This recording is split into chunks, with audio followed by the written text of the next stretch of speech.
Let's be honest.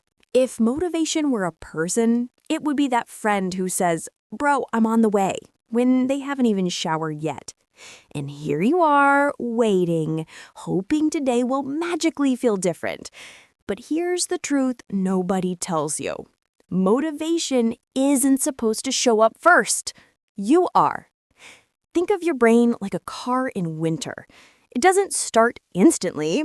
It coughs, makes weird noises, and pretends it's dying.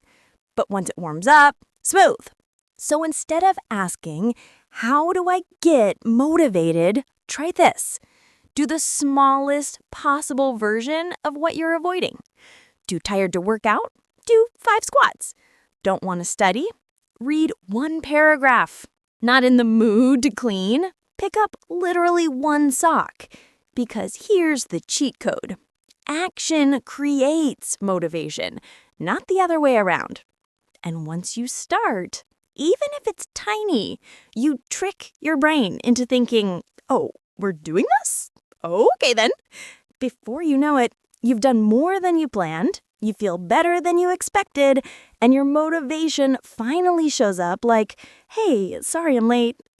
So stop waiting for motivation. Give it a reason to follow you.